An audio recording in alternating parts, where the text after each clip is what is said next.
Bueno, hoy vamos a hablar de aquellos golpes en la cabeza que cuántas veces, sobre todo los pequeños de la casa, pero también los adultos, y sea cual sea el origen, siempre generan algún tipo de preocupación. Y no quizá de manera inmediata, pero las secuelas que podrían dejar. Por eso hoy está con nosotros el neurocirujano, el doctor Marco Mora Aguilar. Doctor, es un placer para nosotros tenerlo aquí. ¿Cómo está, doctor? Un placer, Patricia. Muchísimas gracias. Qué dicha. Bueno, doctor, ¿qué pasa en nuestra cabeza cuando se golpea? Bueno, es una pregunta muy interesante, Patricia. Figúrese que el cerebro es una estructura tan delicada, tan vital, que nos puede suceder cosas muy serias allá adentro y tener graves consecuencias. Desde el día en que nacemos, todo ese proceso del nacimiento y esa rotación en el canal de la madre, todo eso representa un traumatismo para la masa encefálica. Hay bebés que nacen con puntilleo hemorrágico en su cerebro, que es producido por el nacimiento, nada más. Ahora, doctor, según la intensidad del golpe, o sea, podríamos decir que en un golpe lo que le pasa al cerebro es que se inflama. ¿Cómo no? Explíquenos un poquito, ¿qué pasa? ¿Dónde es que se inflama el cerebro, doctor?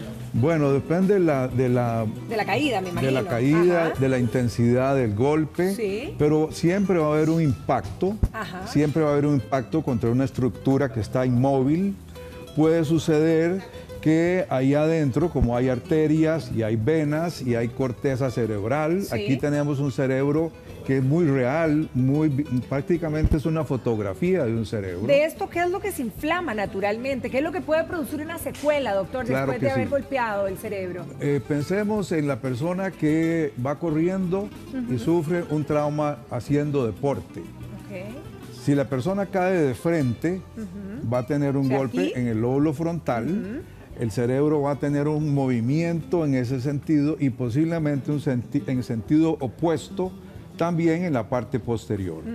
Desde luego siempre va a variar según la intensidad, según la energía que lleve aquella persona durante el trauma, y al ser detenido el movimiento, en ese momento se nos va a producir un gran impacto ahí adentro. Ahora, doctor, usted dijo deporte y se me viene en mente ahorita cuando los chicos están en el cole, en la escuela, y les cae un bolazo de fútbol, por ejemplo, en la cabeza, literal. ¿Qué pasa ahí? ¿Y qué debemos de tomar en cuenta, verdad? Y claro, estar ojo al Cristo, claro como sí. decimos. Bueno, ese es un trauma de todos los días, de todas las edades, desde el niño que está en el kinder, en pre-kinder, en todas las etapas, hasta el colegio, la universidad. Siempre habrá traumas menores, traumas que no tienen importancia, desde luego. La importancia se convierte ahora en el momento en que la persona pierde el conocimiento. Ok, ese es el número uno, lo primero que hay que ponerle atención. Primerísimo. En pérdida de conocimiento. El tiempo que dura la pérdida de conocimiento, ajá, y el tiempo en que dura en recuperar el conocimiento de nuevo.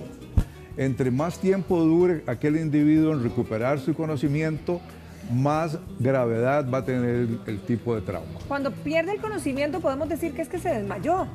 Bueno, el conocimiento es una función, parece mentira, que se localiza acá en el tronco del cerebro, que es una estructura muy pequeñita, pero muy profunda, ubicada muy profunda en el cerebro, y cuando ya el trauma es suficientemente intenso y se involucra el tronco del cerebro, en ese momento se pierde el conocimiento.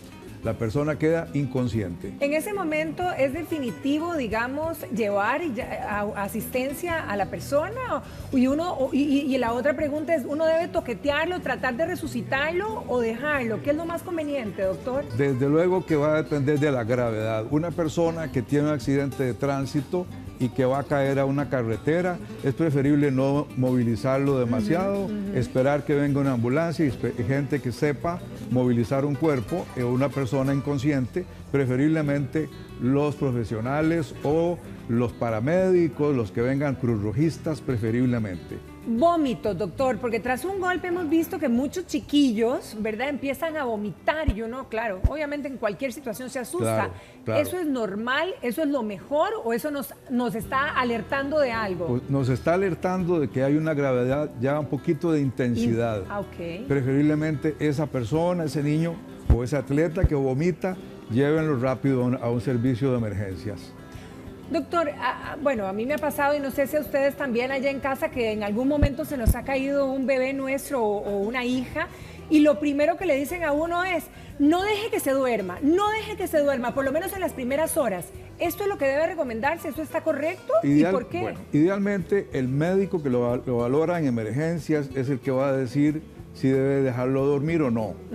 Preferiblemente que no sea una decisión que toman en la casa, sino una recomendación una vez que el médico lo evalúa y sabe la intensidad, cuánto tiempo duró en inconsciencia, una serie de detalles.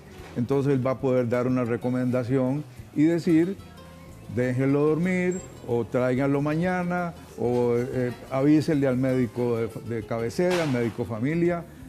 Doctor, en un buen golpe en la cabeza, nosotros podríamos alertarnos con algo en los ojos, por ejemplo, pupilas dilatadas o los ojillos de alguna manera, o no hay cómo tener una señal en ese sentido. Eso es algo que es muy hospitalario, asunto. Ya es muy de experto. Muy de la gente que está cuidando a un paciente con un trauma y que está vigilando el tamaño de la pupila. Y si una pupila se hace más grande, pues verdaderamente estamos hablando de un gran aviso de que algo grave está sucediendo. Ahora, en cuestión de sangrados, por ejemplo, ¿qué hacer? ¿El sangrado puede avisarnos de que algún derrame puede ser o no tiene relación? Veamos, doctor, que aquí esto está lleno de arteritas y también grandes estructuras venosas que son las que llevan esa gran cantidad de sangre que va al cerebro.